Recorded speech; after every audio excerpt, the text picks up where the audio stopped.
Thank you.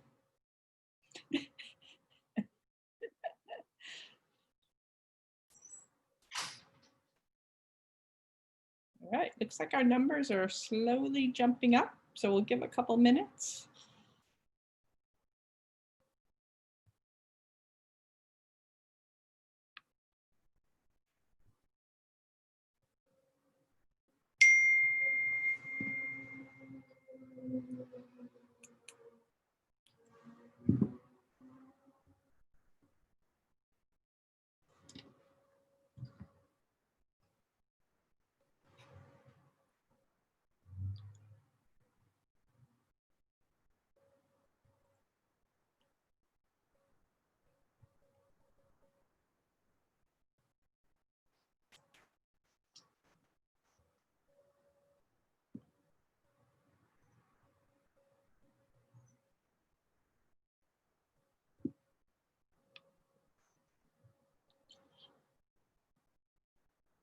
Just like when it looks like the numbers are pausing, they suddenly start jetting up. So we'll give a couple more seconds here and then we can get started.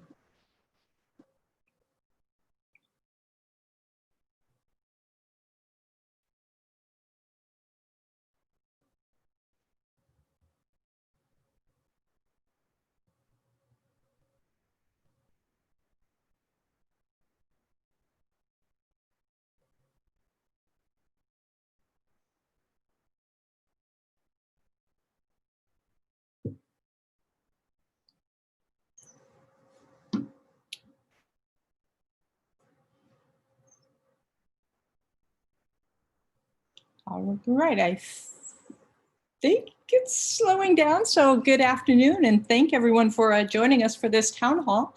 I'm excited to be here today, and I really do appreciate all the feedback and the comments and suggestions that we have received from parents. It's been so important as we continue this process down this somewhat unknown road, but I feel like we are chartering our way, and through the collaborative efforts of everyone, we're going to make it through.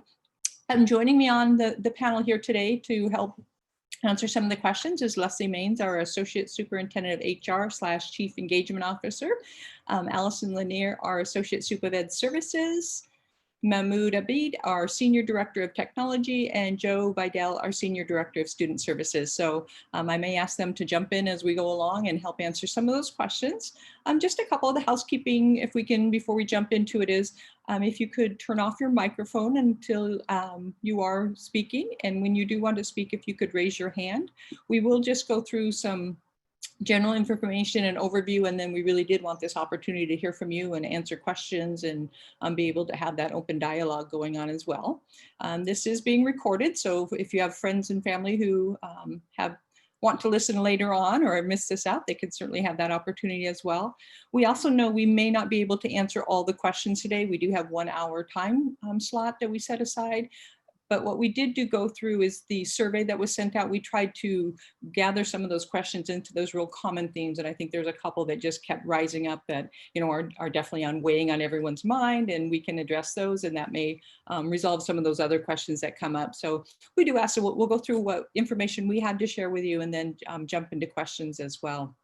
So just wanted to share for those of you, you know, we really have been trying to approach this whole reopening of school, which, you know, the number one is still the health and safety of everyone, our students, our staff, and that really has been the driving force as we prepared all of our plans moving forward. With that, I think we all have a desire. We would love to see our students get back to school. We know that our teachers miss them. We know that the students miss their teachers, but that's contingent on ensuring that it's a health and safety environment for all. We continue to monitor what's going on throughout the county and the rest of the country. We work with our public health, we work with our county officials to really stay on top of what those guidelines are. And I think for most, we all know how quickly those can change. And these last probably 7 to 14 days, we have seen a lot of different adjustments coming through with the guidelines and different interpretations. And we continue to try to modify and while still continue on our pathway of knowing we're going to do what's best for students and staff opening in the fall.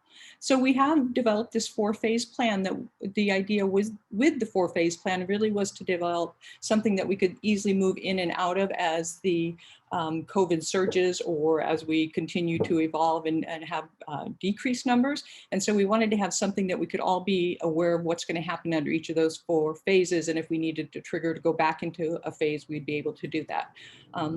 Those 4 phases are pretty general, but we really did want to try to mirror what was going on with everybody else. And so when we look at our first phase, we really were looking at continuing with what we had been doing with distance learning. So, and we call it our most restrictive. It's the distance learning that we put into place in the spring. However, we also know that we have continued to work to enhance and continue to develop that into a very strong quality learning experience for students. We've learned on and built on what we did in the spring and would be able to continue to offer a very robust program into the fall. The phase 2 would be what we considered a moderate restrictive, and it really, we've done some modifications with this as we move through the guidelines and listen to what are changing guidelines and some of the health and safety, and really broke this phase into 2. And phase 2 would really be our first attempt to start bringing small groups of in-person sessions for the education. What those small groups really is flexible, whether they're lower grade levels, whether they're elective courses. It does just give us that allowance that starts based on the guidelines, bringing in those small groups, providing the safety, but providing some of that in person. It would still be a mixture of learning, a blended learning. We would have the in-person sessions, but they would still also continue to receive some distance learning. The phase 2B would just expand on that, and more students would be able to come in, again, partial days during the week, half days during the week. So we're really looking at what are those different hybrid opportunities that we can do to bring in-person, again, maintaining the health and safety, and then ensuring that we're able to disinfect and do the cleanliness of the classrooms. The Phase 3 would be a least restrictive. Again, that would just expand onto our hybrid blended model, where we'd possibly bringing students in for a full day, perhaps not every day. They could be on an A/B model. So we really have been playing with what are some of those different models that we could do to maximize the time that students are in person. We recognize too that we want to ensure that the quality education continues when it is in this mixed hybrid, where they're receiving it in person and then the distance. The 4th phase is that non-restrictive, and that really is the returning to students are in school full-time every day. What we once thought of as normal and typical, which we all want to get to at some point in our lives soon. With that, I think we've said throughout, there are so many unknowns, and we've continued to try to navigate through these unknowns and get the answers as quickly as possible. Some we don't have the answers for still. A lot of it is still depending on the guidelines and what is provided to us from the county and public health, and we'll continue to work towards that.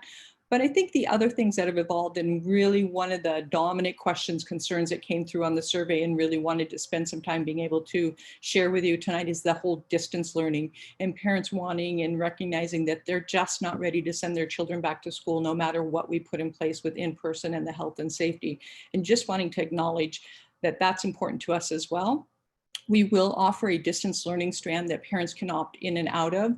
I know over the last couple of weeks, as we presented that at the board meetings, we weren't entirely sure what that would look like, because one of our constraints is we're building these models around our existing staff. We don't really have the ability to add additional staff. There is a cost to that. So we really are trying to look at what our current resources are, and we would be required to do some shifting around of our staffing.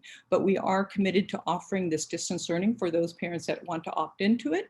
The guidelines do not specify that it has to be due to a health condition. A parent can opt to take this distance learning.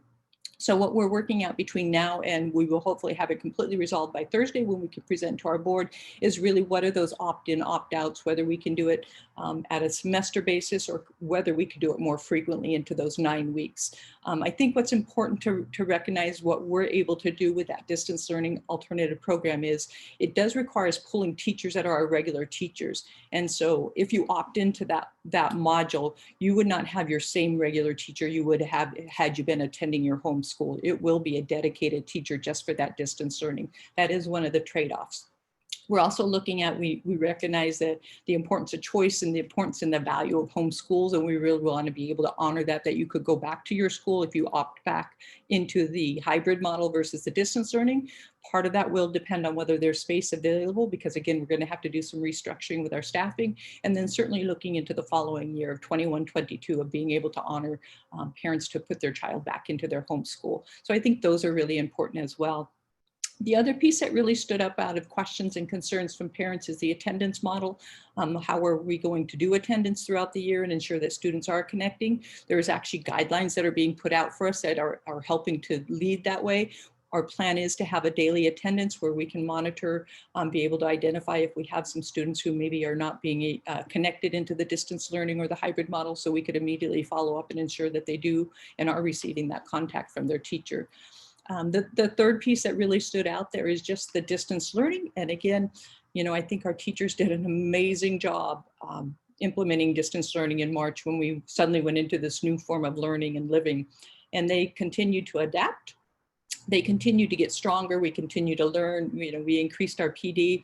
We have a very strong, robust summer program going on right now for our teachers to take advantage. A lot of PD is going, and recognizing that we really do need to build on what we did successfully in the spring in order to continue that into the fall.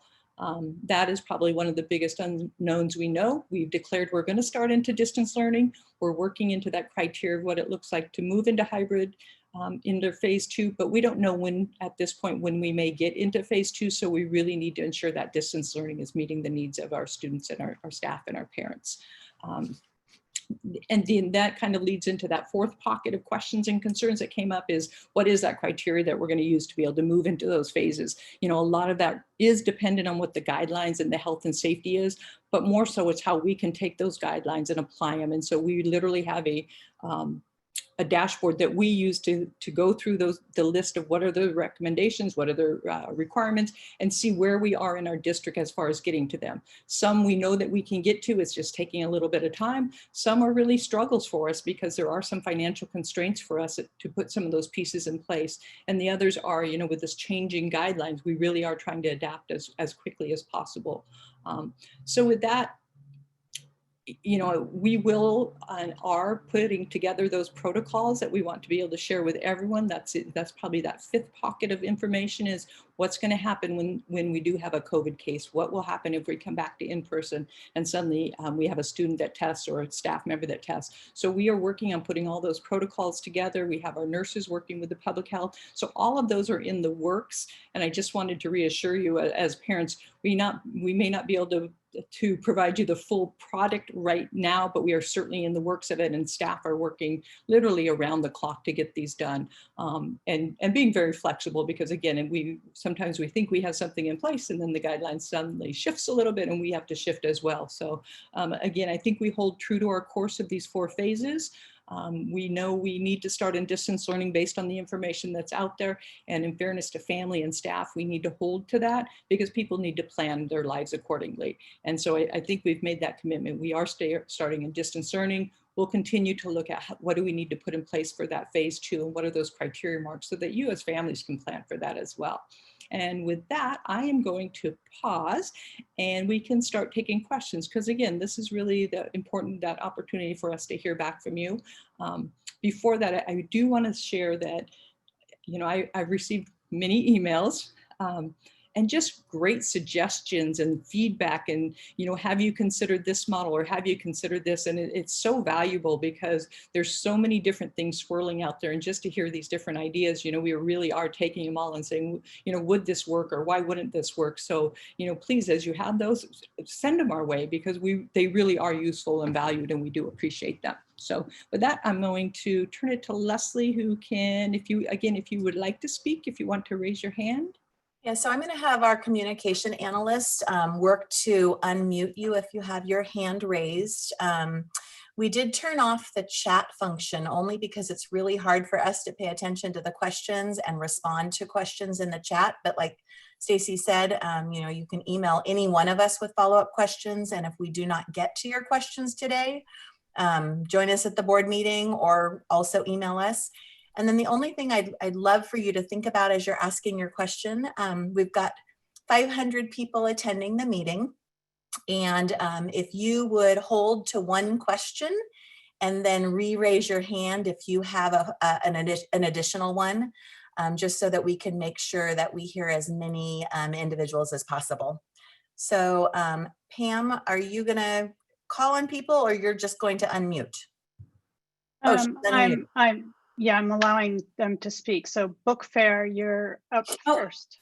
How funny that I'm listed as Book Fair. Hi, this is Mari Vargas. What a crack up. That's for the other school, although I do book fairs at CMS as well.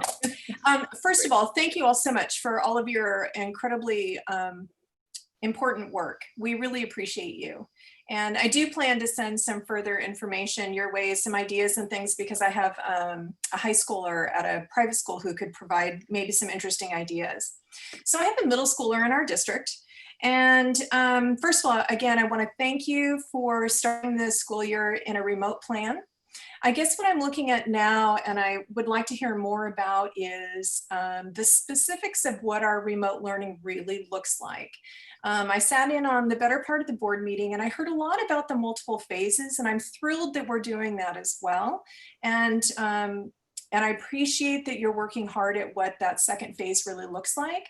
But I would really like to understand what the plan is to make sure that our kiddos are getting the most robust education as they possibly can remotely as we move into late August. Thanks a bunch. I appreciate it. Sure. So I'll jump in first and then I'll have Allison jump in as well to provide more of the details.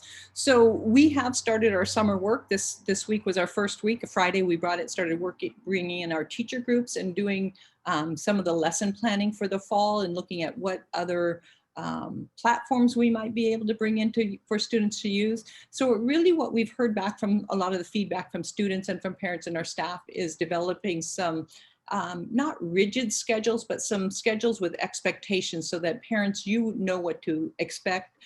Teachers can figure out how they're going to deliver throughout the week and meet all the students' needs. Again, we know this year that we do have an attendance feature that we do need to put into place, as well as last spring, we paused the whole grading system. It just seemed like the best thing to do at the time, but we know that moving forward, we will need to put back in some of the grading. So that's kind of at a higher level, but I'll ask Allison to chime in a little bit more as far as the specifics that are being worked on with the distance learning for middle schools specifically and elementary. Yes, thank you. So absolutely.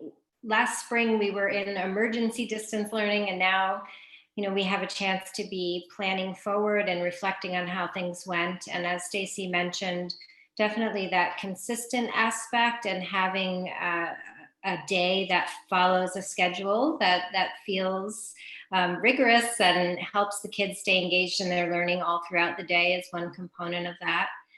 We were already working on that, and then the state also came out with some new requirements for distance learning. So really this is something, all schools across the state, all public schools will be experiencing.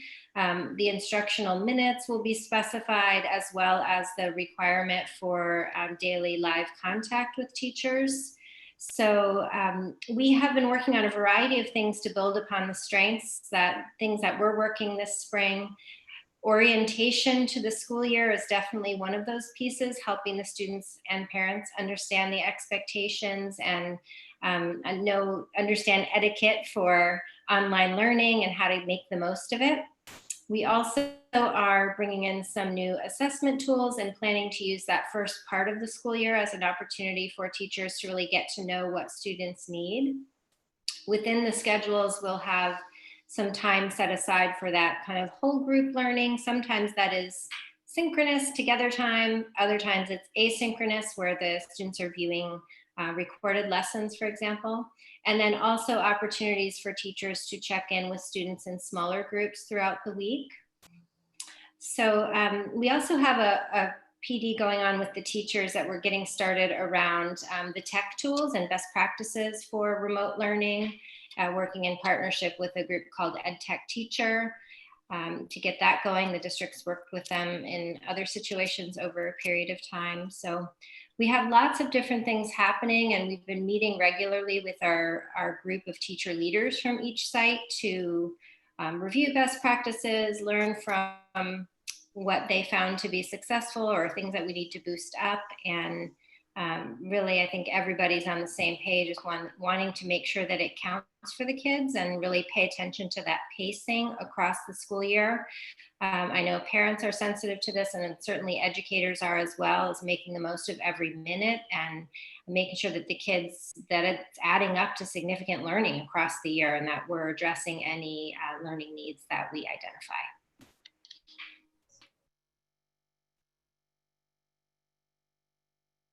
Okay, Sharon, if you want to ask your question, you're.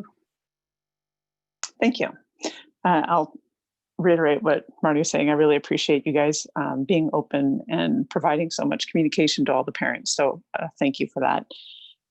My question was sort of in alignment with how are the distance learning environment, if you choose 100% distance learning, and then if you were to choose the going within the phases of the school, I guess, how is the instruction time or teacher time going to be the same between those? Or is one going to more likely get more messages from the teachers and the other might get more just recorded versus, you know, to compensate for the fact that they'll be in the classroom for 2 days? The 3 days, are they going to be more on their own? Or are they still going to be getting some of that synchronous stuff, just doing it from home? I don't know if that makes sense, what I'm trying to ask. And for frame of reference, I have both an elementary and a middle school child. I think it makes sense. So I'll take a, you know, and if I miss the answer, please redirect on that. Thank you. So if you chose for your child to do the distance learning module, then that would be that mixture of asynchronous and synchronous, but it would all be done remotely. So you could opt in, you know, ideally it sounds like we may be able to offer, you could opt in for the first 9 weeks, the second 9 weeks, the third 9 weeks, and continue for the entire year if that's what you choose. But that would be no in-person learning. Mm-hmm. Point. If you continued along the phases, when we get to that hybrid phase, it really is going to be a mixture. So when they're in person to the classroom, most likely it would be on an A/B model where they would be in class for 2 days out of the week, initially starting in the morning. The rest of that time, they would then still have the distance learning piece of it. So there would still be that ongoing learning. It's that balance of, you know, it's a difficult balance for our teachers. It's something new for them, but they would be performing in person as well as providing the distance learning. So you would have a mixture of both. Okay, yeah, I just was. I think we just lost you. Can you unmute Sharon for clarification? Yeah, I'm trying to find her Sharon, again. would you raise your hand again?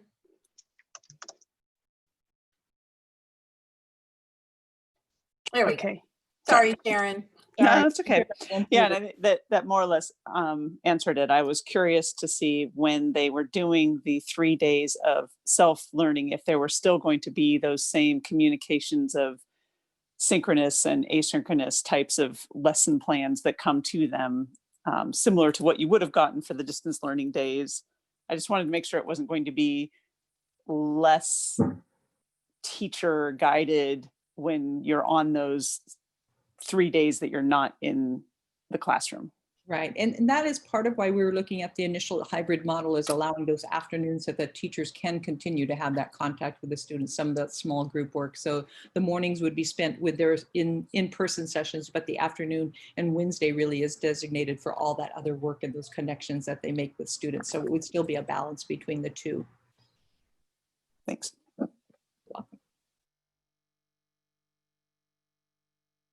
Okay, Ray, you can ask your question. Okay, thank you. Can you hear me? We can. Hi, thanks. So this is related again to the asynchronous mode of learning.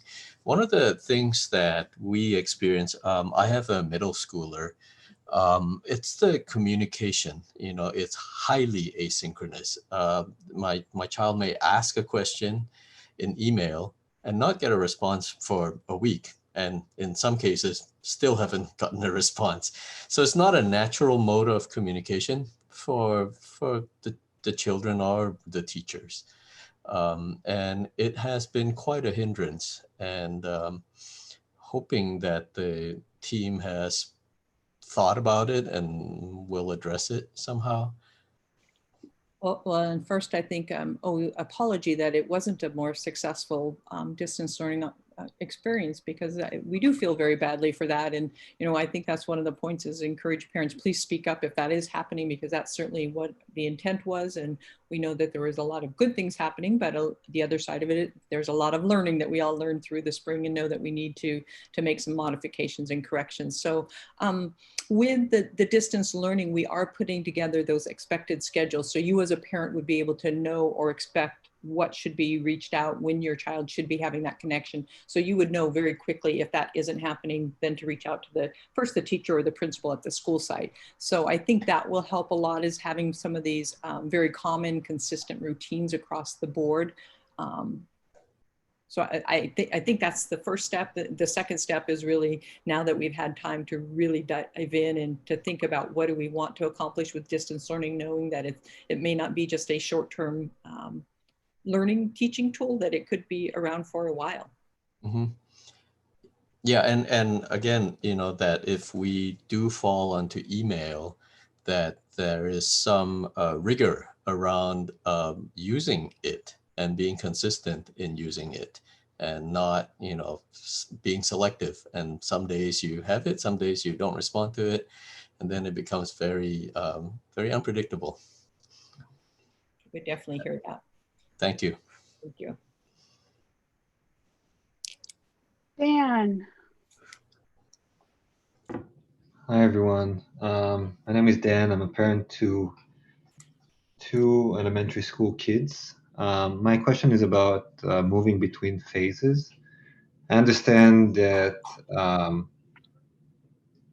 takes a while to come up with the criteria, but I'm trying to understand what are the key bottlenecks, given that the coronavirus situation is likely not going to change in the foreseeable future. So my question is this just a question of defining the right processes? Is schools' readiness the main bottleneck? And if that's the case, is there a plan to close the gaps? Owners to that plan, and ETA to when the gaps are going to be closed? Is this a resourcing issue? If it's a resourcing issue, are we likely to ever close the gap, or should we expect a full year of distance learning? So really, I guess I'm trying to understand when should we expect more details, and what steps are being taken to close the gaps? Is there accountability and estimated time to complete those tasks? So I think my initial response is yes to everything that you mentioned. Those are all the considerations that we really are looking at as we move into the phases. We are working towards having a more definitive what it would look like to move into a phase 2. Again, I think the June 30th guidelines, when they first came out from public health, it took us a while to process through them. And there were some things that were a little bit different than what we've been working under initially. But we do have our opening schools recovery of schools, and we really are using that as a guideline, as kind of our checklist. And under that, there are so many different components. One is the classroom environment. The other is social distancing. The other is just the PPE in general, the social distancing. So there's a lot of components, and we really are just taking that and trying to apply it to school. And when we are able to check those and move those into kind of that safety, yes, we have those accomplished or in the process of it, then we know that, we're slowly checking off all those guidelines. With that, we're also monitoring what's happening out there in the county, and we're seeing the rise and the uptick in the COVID cases right now, and knowing that if that continues, we're probably not in an environment where it's safely to return our students to in-person. And so one of the criteria we're looking at in working with the county is there a way, we've all talked about this flattening the curve. Well, can a school, as a school district, can we put in that same criteria and say, we need to have the flattening of the curve for a certain period of time before we're able to move into the second phase. So we will have some further clarification at the board meeting on Thursday that we're going to share with our board members. And then that really is something we are continuing to work with.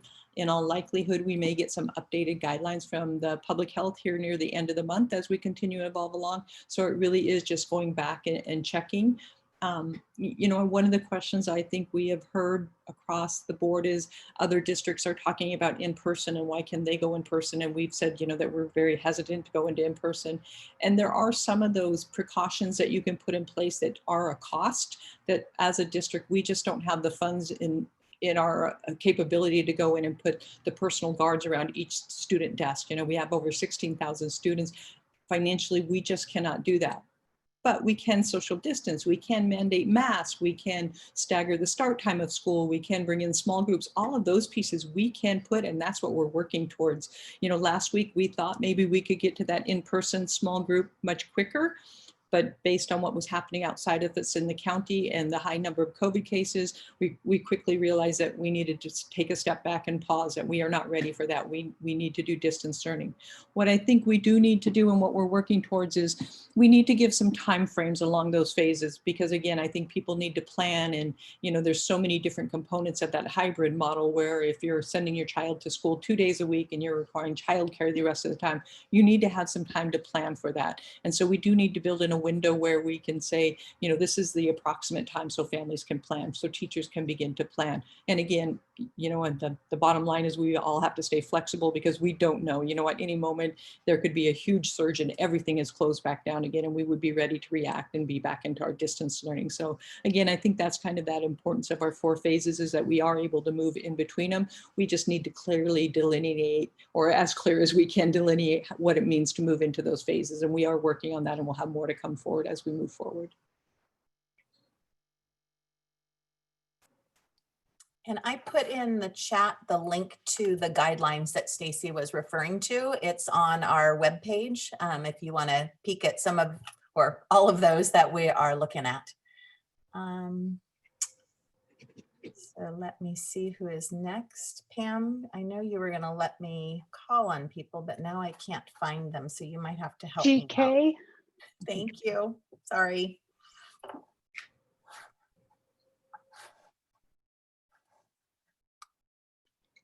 GK, you're up.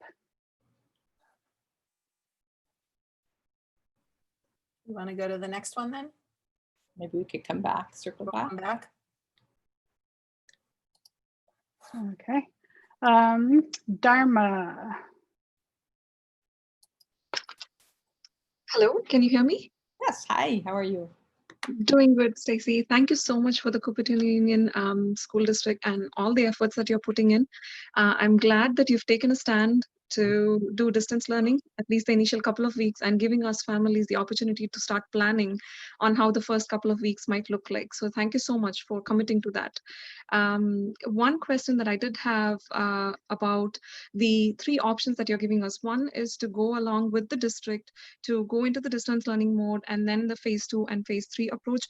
The second option is to enroll for distance learning throughout the school year. And the option 3 is to go into homeschooling mode, where we will get some form of guidance from assigned teachers. My question is, I have a middle schooler and an elementary school kid at Murdoch Portal. So my question is, what will happen to the enrollment at Murdoch Portal, which is a lottery school, if I were to choose one of the option 2 or 3? And thank you for that question. And I know that has come up quite a few times in our survey as well as at the board meeting. And so we really are looking into that. How we're approaching the distance learning is almost like it's a separate alternative school. So you could opt into it. I think that's just, we know that choice is valued in the district, and we really want to honor that choice. We do have policies set in place for when families want to move their child from one classroom to other. So we really want to try and adhere and honor those as well. we also want to recognize that for some families, this distance learning choice just may be the best option for them at this time. And we would want to honor that they get to have their place held in their alternative school that they've already lotteried into. What we're working on and we're not sure we're going to be able to offer is on this distance learning. If you are at a Murdoch Portal or a Faria, the distance learning teachers are going to be a dedicated distance learning teacher. So we don't know, and it would depend on the numbers. Do we have enough students from Faria to put into this distance learning strand, or will they need to be a mixed group of students from various schools? So really for us to determine that will be our survey that we're hoping to get out tomorrow to get some of the initial numbers in, and then we can make that determination. But we do want to honor, we do want to protect those choice of your home schools and not have you make that hard decision that you're going to lose a spot that you value in order to do what you feel is right for your family. Thank you. Thank you so much, Stacey. Thank you. I appreciate it. So our next individual is CHKU. CHKU? Hello, Hello? Can you hear me? We can. Yeah, great. This is very nice that we got to know exactly now how things will be. Thank you for putting a plan in place. It helps us to figure out a plan for our family. My question here is that I will have I have two kids going elementary. One will be starting kindergarten. I just want to know how this remote learning will work, because it's hard even for kids, just to sit at one place. So I can see everybody has their own challenges with different age and phase. Just wanted to know how this remote learning would impact like really young kids, and if there is any plan in place. So we definitely recognize that there's a challenge with our younger group. Well, I guess I should say there's a challenge across every board, but especially as we're bringing our young kindergartens in, and this is really their first school experience for many, and the value of that. One of the pieces of that when we thought we'd get into phase 2 is really that would be a group that we thought we could bring in early. We could keep them in small groups, and just give them that in-person experience. Based again on just the decisions within the last week, we don't appear that that's going to happen for some time. And so really wanting to make that connection. I know our kindergarten teachers are being very creative on how can they make those connections and reach out, and using those first 7 to 10 days of school to really orient not only our kindergarten, but everyone, what does it even mean to be in distance learning and what to expect and how can they interact? And so we know there's some of those challenges, but we're trying to meet those as best we can, especially with the younger population, and give them that first experience of school to be so positive. And I know that's on our teachers' minds, and I know that's some of the summer work that's going on right now. So I don't know, Allison, do you want to add more specifically for kinders? Yes, I'll just echo everything that Stacey said, and also thank you for asking that question. It's definitely something that's been on the minds of our teachers, and one of our directors in my department has been in touch with our TK and K teachers in preparation. And as Stacey mentioned, we have teachers working over the summer to look at specifically what that would mean in the areas of social emotional learning, math, English language arts. And of course, a big piece of this will be thinking about what kinds of materials can we send home for the kids, because we know that they learn in a very hands-on way. So thinking about all of those things and working with our teacher teams, and hoping to have the kids back on campus as soon as it's safe to do so. And in addition, just really thinking a lot about what it will mean in those first weeks of school as teachers are making connections with their new kiddos and families. So we've set up time at the beginning of the school year for all grades, but it's definitely something we're thinking about for TK and K. It's critical to be able to have that entry into school and just hear what's on the minds of parents, learn about who the kids are as learners and as people. And our teachers also are working on assessment practices. How will we navigate assessment, which is a really critical piece of how we get to know our kiddos in the beginning of their school career. So we're putting all of that together, knowing who our little ones are and what they need, and keeping all of that front and center.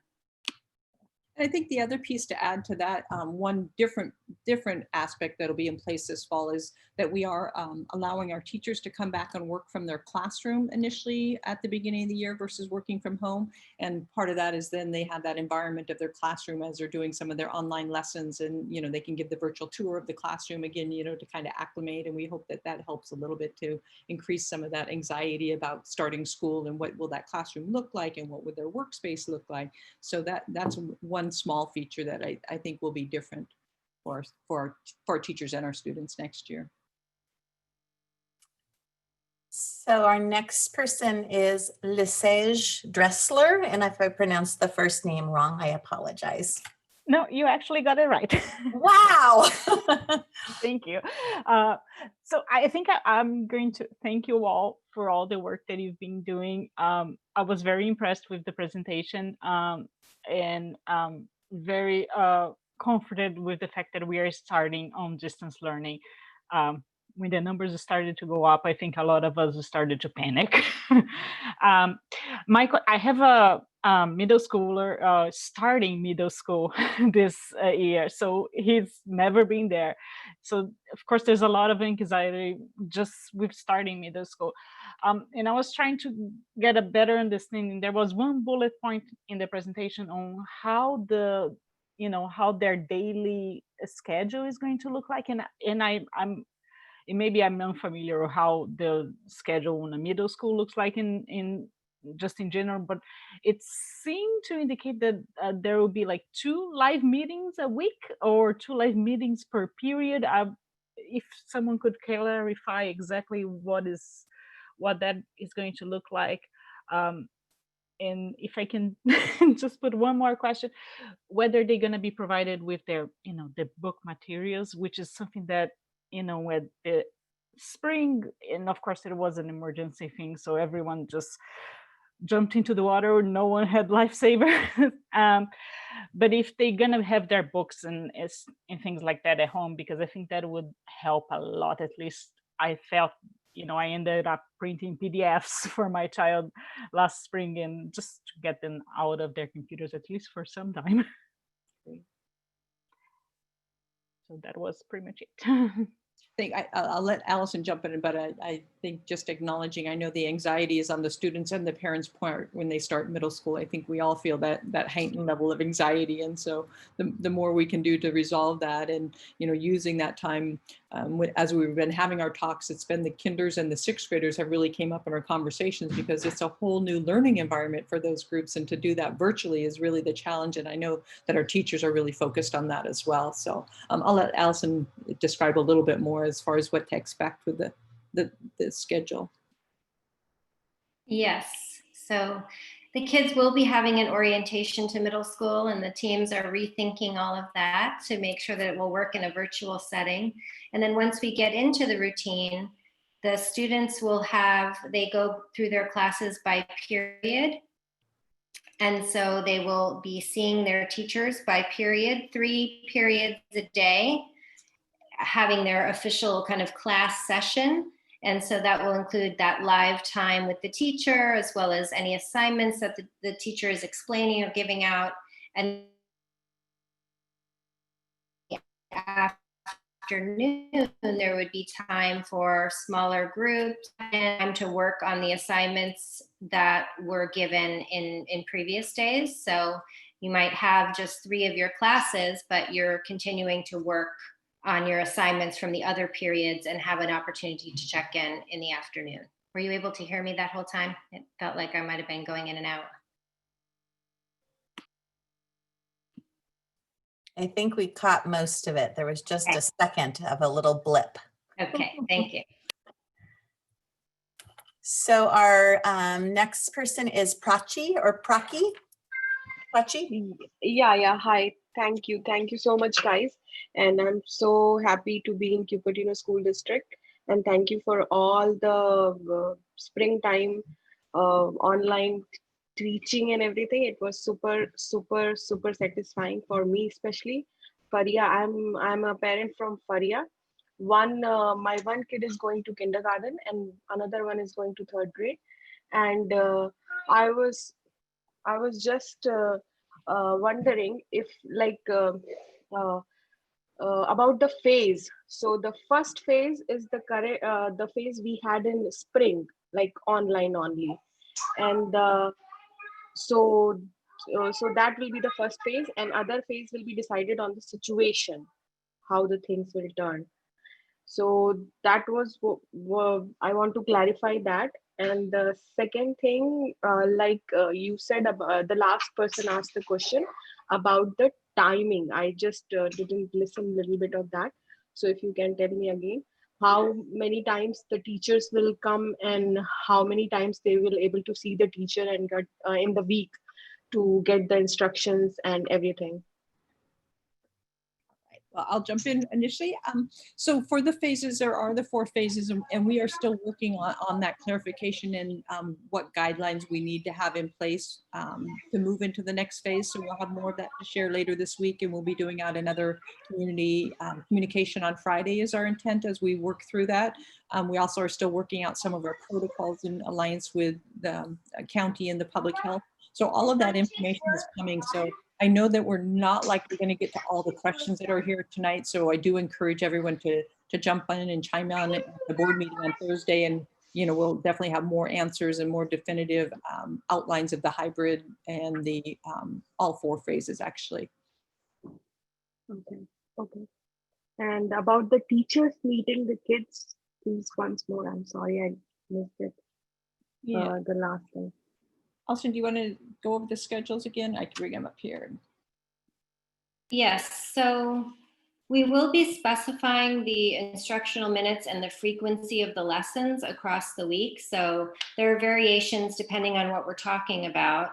I know some parents have asked, why don't we just teach every lesson live? And so I just want to reiterate that best practices really are to have a mix of together time, which we call synchronous, and time when the kids can access materials asynchronously. That allows us to ensure that all kids can access the lessons, not only students who can show up at that moment in time.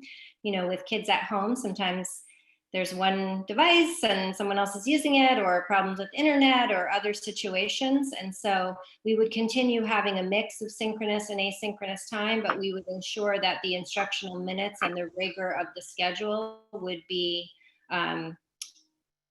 what the kids would be getting if they were attending school, basically. There was some flexibility established by the state, but essentially we're required to ensure that the quality level is what they would get if they were learning in person. And so that's what we're keeping our eye on. And teachers also want to be sure that it's rigorous. They're working together to establish suggested pacing guides, which means how we would lay out a subject area like math, for example, across the year to be sure that we're keeping pace and making sure that the students are getting a full year's program. I just want to ask one more thing.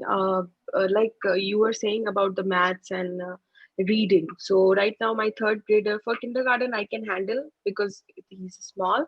But for the 3rd grader, maths, like you said, that if kids are not able to join because of the device and everything, if teachers can put small videos of the solutions, teaching division for first time or teaching multiplications for first time, so that will be very helpful as well. So videos of the instructions for everyone, so that will be very helpful. And like attendance, there was written in one time in 19 days or something, so we are still, what about that? Was that attendance, everyday attendance? Yeah. So we're going to move on to the next question, but I can tackle that one pretty quickly. We will have new guidelines from the county in regards to attendance.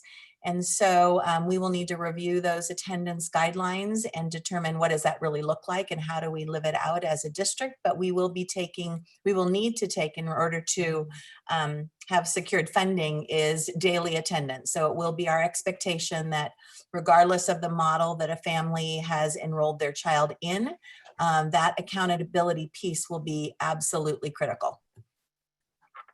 So I think we're going to thank Sarah for being so patient. Sarah W. Yes, hi, can you hear me? We Yeah. can. Wonderful. First of all, thank you for putting our student safety first and offering a distance learning option. That is really, really greatly appreciated. And I also want to say I'm relieved to hear that that if you're at a school by open enrollment, that you're going to try to hold that spot for the following year if distance learning is selected. Is that also true in home study is my first piece. And the second piece is also, I'm curious about how this affects the IEP team, if a child has an IEP, whether the team from the school that the child is enrolled in will continue with them during distance learning or home study for the 2021 school year, or whether they would have a new team for that. And that is absolutely a great question. And, you know, one of the areas I know Joe is on our call with us here and oversees and works very closely with our special education department. It is part of that is going to depend on the numbers and how we do the staffing of it. So it's hard to give a very direct answer who would be providing it. You know, there is the value of keeping that consistency. They know your child, they've worked together. So if all possible, if we could keep those caseloads intact, that would be our first desire. Again, some of that will depend on the numbers so that we ensure we don't overload any particular teacher. And yeah, so some of that's difficult to answer without the questions, but my initial response would be, you know, we want to keep that intact. We want to continue that nice continuum of solid education and support services, knowing your child and what their needs are and support throughout the year. With the home study program, you know, it's an existing program for us and it's been very successful, and it will be depending on the interest of it, but we would hold to the same as this as an alternative program. And so we have to recognize that and realize that we're all hopeful that at least the next year we're back to some normalcy, and we'd want to honor and allow families to resume that normalcy and be back at their home schools and, you know, engaging with their regular teacher. So that is certainly our intent. Thank you. Absolutely. Rishi Agarwal. Yes, hi. Thank you for taking my question. First of all, a big shout out to all the teachers in the school district for turning on distance learning on a dime. I personally feel that it was wonderful the way they did it. And also, as parents, we are seeing that they are entering specifically into a high degree of unknown. They will face everything. They'll be in the school, they'll do distance learning. So just a quick shout out to them for sure. Thank you. My question was around the fact that this pandemic is a very fast moving, highly global, highly unknown kind of a thing. So it's great to make the plans and everything else, but I'm just wondering what's the thinking behind the thought that something really black swan could come out of somewhere and just completely put paid to all of these wonderfully laid plans. Numbers are spiking. You learn something new about how kids get infected. Is there some thinking around that? And how will that affect our changing? Right. And really that I think is such the importance, where with the phases, we recognize that at any moment, we all may be pulled back into the distance learning in that phase 1, but we're prepared to. So we could be progressing along and thinking we're ready to go into phase 3, and suddenly, you know, the world changes and the cases are spiked and we're declared all shut down. We would have the ability to immediately go into distance learning. We have that robust quality education. You know, we have teachers assigned. And so we really do feel like we can transition very quickly and easily and not lose that momentum if we have to. The next one is Debash Dut.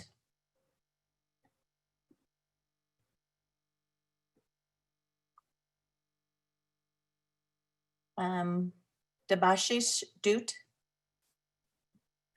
You're unmuted, so you're able to talk if you're there. So Pam, let's move on. We can go back to Yael Broniki. Hi, Yael.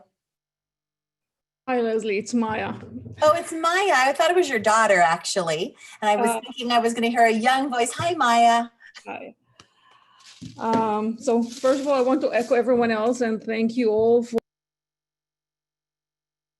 I think she just got muted. Pam, can you unmute her again? Something happened. Sorry, Maya. Okay, can you hear me now? Hello. We can hear you now, Maya. You want to completely start, and then Mr. or Mrs. Doot will come to you next. Okay. So again, I just wanted to thank you. I think it really helps the engagement when you do those town halls. I want to really thank the CMS team that did it from the beginning of shelter in place. And I think it really helped our community, and it was extremely friendly and helpful. My question here is actually on the other side of the scope from other parents. I have an 8th grader, and he needs to go into high school next year. And I already know that he has gaps, especially in math from Algebra 1 that he did in 7th grader. And I'm really concerned looking at the suggested plan. The instructional minutes is around 100 for each academic subject instead of 235. So I'm not sure how is he going to complete and master the curriculum for 8th grade, and how is he going to close those gaps from 7th grade, and what tools will be in place to support our students. And so that was one. The other one is it's really hard for us as parents to do a lot of the stuff that is required, for example, for PE or band when we need to do it at home where we have confined space. We have other kids who might be older and doing their classes. So that participation, especially if it's synchronous, is really a big issue. So if you could help me with those two, that would be great. But I think leading in with your 8th grader, and for any students, part of what we want to utilize that first week or so when we do come back from school is to do some of that assessing, so we know where the students are and see where and what they may have lost over the spring learning. I think that's really important so that we can build and put some supports on and do some of that personalized learning. And I think that's one of the pieces that, you know, where it came out very strong that our teachers value is having that time at the beginning of the year to get to know their students and do those assessments to know what to build on. Throughout that, you know, I think we have continued to look at how do we continue to provide those supports, even though it's a distance learning, and utilizing some of our other programs that we can bring into it. And I know our teachers are working on that as well, because that is a big piece. You know, we hear that there's going to be some academic loss. We hope it's minimal, but at this point we really don't know, but we need to assess. The other piece is just to share is that we are in very close contact with the high school to look at, you know, how can we work together knowing that we are going to have this next group of students moving on to high school, and how do we best prepare them? And is there something that we can share together to develop that bridge so that they aren't behind when they move into high school? Excuse me.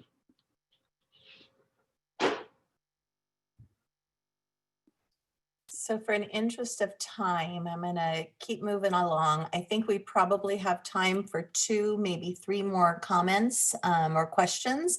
Just so you know, if you go to the chat, you'll see that Pam has put in a link where you can actually submit a specific question, and then someone will get back to you. Or like Stacy said, we'd love for you to participate in the board meeting on Thursday and share your comments and or questions with the Board of Education. So the next one, Mr. Doot or Mr. and Mrs. Doot, D-U-T-T, I think you're ready to talk now. Hello? Hi, can you hear me? I can. Good evening, everybody. Thanks a lot for taking my question, and thanks for the incredible presentation and effort that all of you have put together. So I just wanted to clarify a few things.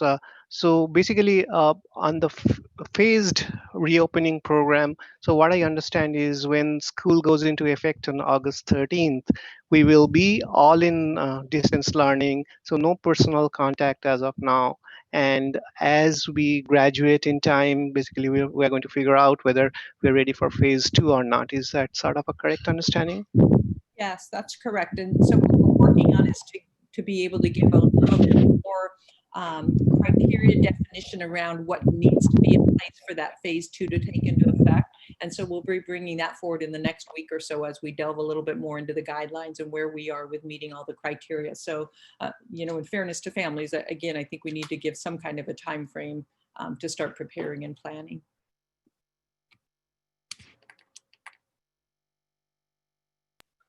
Okay, thanks a lot. And the second part of my question is that the two other options that you have put together, the home study program and the full-time distance learning, they are still sort of proposals, right? They have not gone into full-blown implementation from what I understand. Is that correct? Our intent is to implement them. Again, we already have the home study program in place. So there's currently vacancies in our current program, and that is very easy for us to expand with additional teachers. So that's a very well-developed plan. That definitely is something we can offer. The distance learning option is the other model that we are going to offer. We're still working out some of those details as far as the timeline, how frequently we can have the opt-in and opt-out. But again, we will have that worked out here within the next week or two. So much of that depends on numbers for us, but that is definitely an option that we are offering to parents as choice. Thank you. So with that, I guess I would throw out my encouragement. We will have that parent survey coming out. I know there's some other surveys circulating out there in the community. If I could just make that plea to you to please respond to our survey, because that information is so important as we're trying to figure out staffing and shift around and be able to accommodate every parent's choice in the best way possible. So that's my one plea out of all of this. If you could please answer that survey, that would certainly help us out as well. And I think the only thing to add to Stacy's comment is tomorrow, the survey that you will get is actually an interest survey. It's not a commitment, but it helps us do the initial planning. And then we will follow it up next week with how you actually, I don't want to say apply, but commit to one of three models. But this at least gets us to start wrapping our head around thinking about what does that look like? What are our numbers? What do we think our numbers will likely be per school, per grade level? So with that, I'm going to take one last question because I had said I would do two and we only did one. So Yin Chu, and then the rest of you, please submit your questions on the form that Pam has in the chat. And then we'll do a couple closing remarks and we'll be good. So Yin Chu Kao, just one question, please. Yes, can you hear me? Yes. Great, thank you so much for your time. So my question has to do with, so I have a 6th grader and a 3rd grader. My question has to do with some of the physical education and extracurricular activity. Even as the schools remain fairly online, well, I've noticed with my kids, even the 6th grader, is the lack of social interactions and also the physical activity has been very detrimental. So is there any way, are there any thoughts on that? I mean, for example, physical education, is it still possible for them to just show up and do group runs at school, you know, just kind of anything like that to get them out of the house, get them moving, and just have some degree of social interactions? So those are my questions. So I am going to apologize because I just got kicked out of the Zoom meeting and just jumped back on. So I missed the entire question. So I don't know if you want to repeat it or if one of my other EC members can jump in and answer it, but I completely missed the entire question. I do apologize. No worries. So the question has to do with kind of physical education, PE. Is it possible to somehow continue that in person somehow? I have a 3rd grader and 6th grader. The lack of PE, the lack of social interaction has been very detrimental to them. And it's very obvious to us as parents. So ideas maybe include, even though they're studying at home, but being able to do group runs at school with no distances. My older one used to be part of the math club at his school. You know, those things technically could be done virtually as well. So are there thoughts to at least support some of these kind of activities, both for enrichment and also frankly for social interactions? Thank you. So that had been one of the areas we really were looking at, you know, under the phase 1, the distance learning, that in-person isn't something that we're looking at doing, but we really wanted to see, you know, as phase 2, when we initially put in a phase 2, is there some of those smaller groups or some of those outdoor type things that we could bring in, and we'll continue to explore that as well. Right now, with where we are with the guidelines and what's happening, we really are restricting anything that we're saying we're doing that in person and really honoring. We are starting with that distance learning. Again, you know, I think the bottom line is we all want our kids back as soon as possible. And we'll continue to work for that. As long as it's healthy and safety, we're going to bring them back. So at this point, we wouldn't be looking at doing any of the in-person with PE.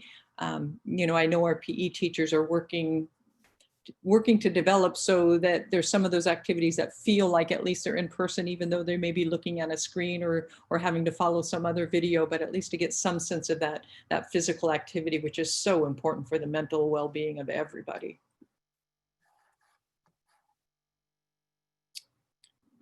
So I think we are a little after 5, so I do want to honor everyone's time. And I just want to say again, thank you. You know, the comments, the questions are just so valuable. We'll use them. We'll continue to work towards making the plans as clear as possible.